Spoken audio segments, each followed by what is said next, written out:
Bom, esse trecho ele mostra um pouquinho a respeito de como o povo adorava aos deuses, né, a imagem e seguiam ao rei à risca, né, de forma que não sabiam nada a respeito de uma outra versão. E a partir do momento que tocou a trombeta, eles adoraram a estátua de ouro, que foi ordenança do rei que fizesse isso. E quando os sábios dos astrólogos viram que tinham pessoas que, né, não estavam adorando, que era Daniel e seus amigos, eles logo acusaram eles na intenção de julgar eles e que eles sofram o que o rei impôs sobre quem não adorasse. E só que pode perceber que mesmo com essa ordenança do rei, né, o rei ali que vive para sempre, de acordo com os astrólogos, eles não se prostraram diante da imagem porque vai contra o que Deus fala, vai contra o mandamento de Deus, porque vai contra o que o Deus soberano e amoroso tem para nós. E eles não se prostraram porque não amam a própria vida, nem mesmo diante da morte, mas amam e honram mais a Deus por isso. Olá, vou falar um pouquinho de Daniel 3, 13 a 18, onde o rei Nabucodonosor ficou muito furioso ao saber que 3 judeus, Sadraque, Mesaque e Abdinego, não acataram sua ordem. A ordem qual era adorar os seus deuses e a imagem que ele tinha feito. Então ele foi tirar satisfação com os 3 judeus e os mesmos falaram que não iriam fazer e não iriam acatar as ordens do rei. E ele disse que Deus livraria vocês das minhas mãos? E eles responderam com toda a sabedoria que Deus, eles não fariam nada para livrar das mãos dele, mas que Deus faria. E se mesmo se não fizesse, eles não se prostrariam diante de outro Deus.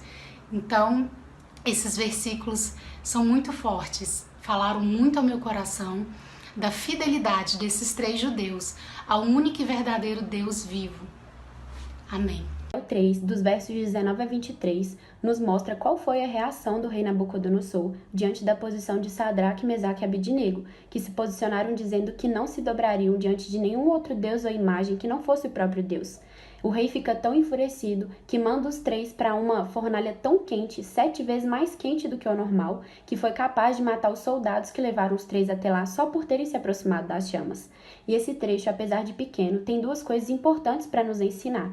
A primeira delas é que sempre existirão Nabucodonosores. Sempre existirão reis, coisas, pessoas que virão para de fato provar nossa fé, para nos testar, às vezes até o nosso limite, e para nos mostrar consequências por crermos naquilo que cremos.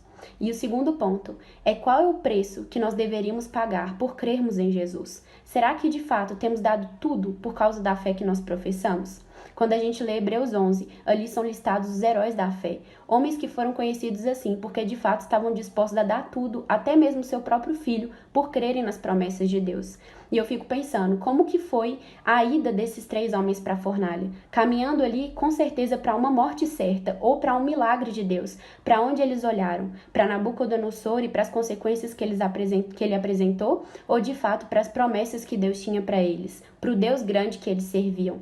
E o tempo todo, diariamente, nós somos testados nisso também. Podemos o tempo todo nos dobrar diante das coisas mundanas e passageiras, ou podemos, de fato, abrir mão de tudo disso aqui e viver as consequências que forem necessárias para obedecer. Mas logo depois, o rei Nabucodonosor, alarmado, levantou-se e perguntou aos seus conselheiros: Não foram 3 os homens amarrados que nós atiramos no forno? No fogo? Eles responderam: Sim, ó rei. O rei exclamou: Olhe, estou vendo 4 homens desamarrados e ilesos andando pelo fogo, e o quarto se parece com o filho dos deuses. Então Nabucodonosor aproximou-se da entrada da fornalha em chamas e gritou: Sadraque, Mesaque e Abednego, servos do Deus Altíssimo, saiam, venham aqui.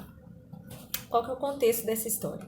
Eram 3 jovens que escolheram honrar e obedecer a Deus, vivendo no exílio da Babilônia. Por causa da escolha que eles fizeram, eles passaram por diversas situações e uma dessas situações foi a fornalha. Eles foram lançados nela por não adorarem a escultura de ouro do rei Nabucodonosor. Eles não se importaram com o que poderia acontecer com eles por causa do não cumprimento desse decreto do rei. E isso nos mostra o coração deles. Eles amavam a Deus e decidiram permanecer fiéis. Os sátrapas, os prefeitos, os governadores e os conselheiros do rei se juntaram em torno dos 3 amigos e constataram que 4 coisas milagrosas tinham acontecido. Os corpos foram imunes ao fogo. Nenhum fio de cabelo foi queimado. As roupas não foram queimadas. E não havia cheiro de queimado naqueles homens. Impressionados, os dirigentes e pessoas VIP da cidade assistiram o rei reconhecer publicamente que Deus enviou um anjo, que o Deus livra quem nele crê.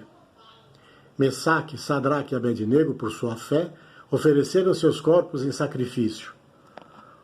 O rei reconhece que não era dono de poder absoluto. Nenhum outro Deus poderia livrar daquela maneira.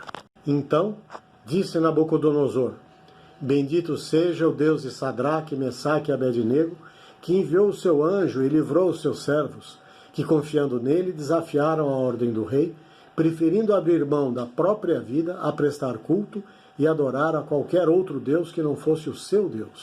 O decreto assinado por Nabucodonosor perdera todo o seu valor. Mesmo com o poder real de criar decretos de cumprimento obrigatório pelos súditos, ele havia deixado de considerar o único poder absoluto, o poder do Altíssimo. Quando aceita a evidência dos fatos, decreta que todo homem de qualquer povo, nação e língua que disser alguma coisa contra o Deus de Sadraque, Mesaque e Abednego seja destruído, porque não há outro Deus que possa livrar como este. Então, amparados pelo rei, Sadraque, Mesaque e Abednego prosperaram e foram promovidos em suas funções na província da Babilônia.